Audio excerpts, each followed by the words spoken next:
Albert Einstein once said if you judge a fish by its ability to climb a tree, it will live its whole life believing that it is stupid. What was your moment when someone judged you like that? The time my middle school art teacher called my parents because she thought I was purposefully mocking her by making my art bad. I literally can't draw beyond a third grade level unless I am copying an object right in front of me. My parents basically cussed her out after they saw how hurt I was. Was contacted by a recruiter and pitched a job opening that fit my description perfectly, as recruiters do. I pushed back and asked to see the exact listing, so I could verify. I questioned a bit on the requirements that stated specific programming knowledge, and was assured multiple times that, while it was on there, it wasn't the primary job function and they don't need a programmer. So, booked the interview. Showed up, said hellos, and was thrown at a terminal and asked to write a pile of custom code for something. Had to politely explain that I was assured multiple times by the recruiter that this wasn't a programming position, and was told to just give it a shot anyway since you're already here. Like, you're looking for a programmer and you're so hard up that you'd waste your time interviewing someone who's just told you that they don't program at all? One of the interviewers was their lead programmer, and she was extremely petulant toward me for wasting their time. It was quite the experience. Well, I went into a coding interview once and the interviewer asked almost only electrical engineering related question. I felt extremely stupid. My mother had borderline. She caused a lot of trouble. She constantly judged me for not remaining emotionally sound in incredibly stressful situations, e.g. threatening to kill herself, put bars on my windows, send me to psych hospitals, blaming everyone else for fights when she always overreacted and caused them in the first place, saying I ruined Christmas dinner because I knew she would be there and didn't want to show up.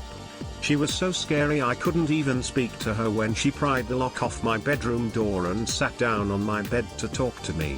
She always called me a mute and said I had mental problems.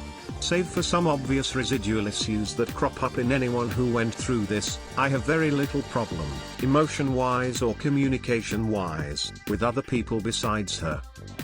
When I get introduced to a new person, but I'm not part of the conversation, I just sit and wait.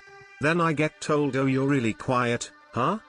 No, I just didn't want to interrupt, but playing sports growing up I would make these comically bad errors.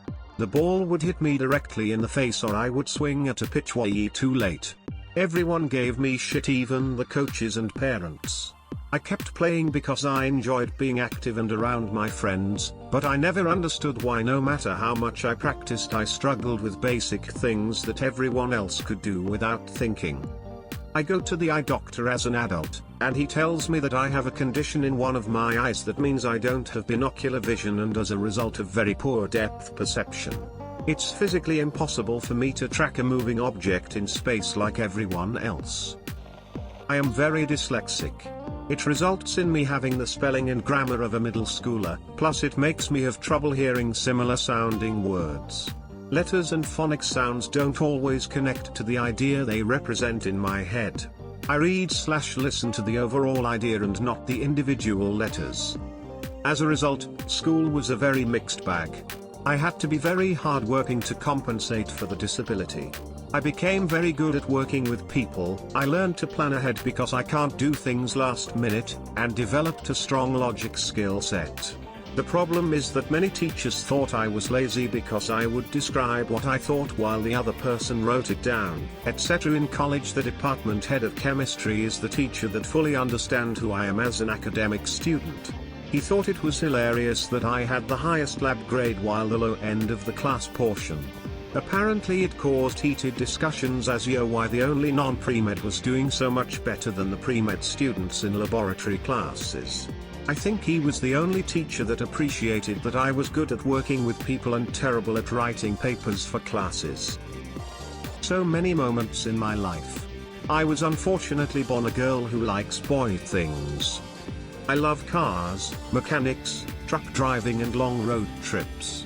My dad was a mechanic. From the time I was tiny, I was in his garage or workshop, wanting to help him. learning the names of tools and car parts. When I was around 9, I told him I was gonna grow up to be a mechanic someday, just like him. I thought he'd be proud. He told me that girls aren't mechanics and I'd better find something else to do. He wouldn't let me near his garage after that.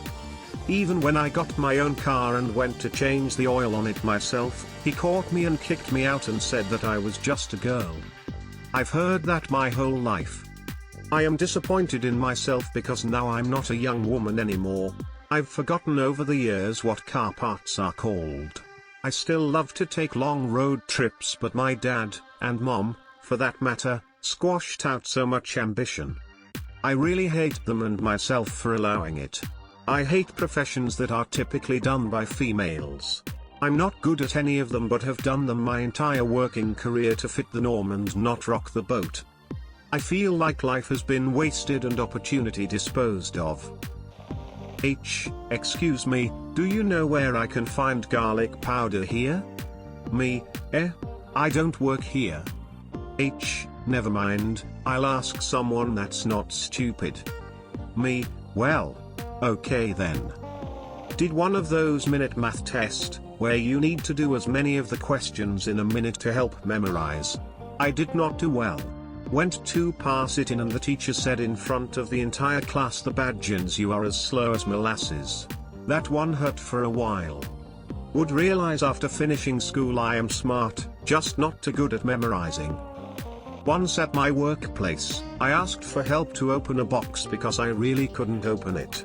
This one girl I worked with looked at me with disgust and didn't help me. She later talked shit about me and said I'm fucking stupid.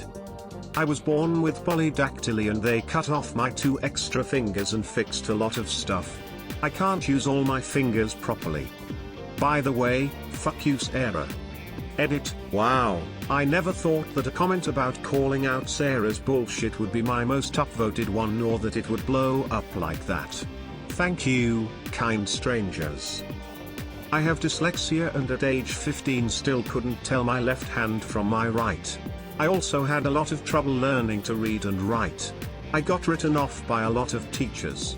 Turns out I'm pretty good at analysis even if I struggle with the basics. I ended up with a PhD. That stupid make an L trick? Yeah, just put one hand palm up and you either make an L twice or not at all. I see it all the time in the army based on fitness test scores, or even perceived fitness test scores. As one of my old military science professors taught my class, the military is the only place in the world where, for some reason, people will act like you're a total idiot, drag on the team, and failure at life because you did 41 push-ups instead of at least 42, despite being the exact same person and critical member of the team from a day before. I'm autistic, so just take your pick from half of my everyday interactions with people. I used to play a lot of poker on my phone but never with real people. At one point I was up well over $1 million. Edit, not real money. One day I went to a convention and there was a charity poker game. Since a lot of time on the phone the computer gives you your options and so on, I was excruciatingly awkward and came across as a bumbling idiot who didn't know what he was doing. This wasn't intentional but it did work in my favor. I won a nice tablet that night. One teacher was intent on holding me back the first year in school, kindergarten/elementary, age 5, because I sucked at arts and crafts. The next year they let me skip a grade cause I already knew how to read and write, which I taught myself a year prior. They just didn't test it at the time and it wasn't part of the curriculum the first year. In high school I was really good at debate and aced all my government classes. However, I had to take a pottery class for an art credit. I sucked. Hardcore. My vase looked like some bees had taken crack before they built their hive. The teacher legitimately thought I was special needs. 2 years later I was working retail to help put myself through college. I ran into the teacher one day. "It is so awesome you have a job. Good for you." I felt like Kevin Malone being patronized by Holly Flax. My mother loves to tell this story to her friends.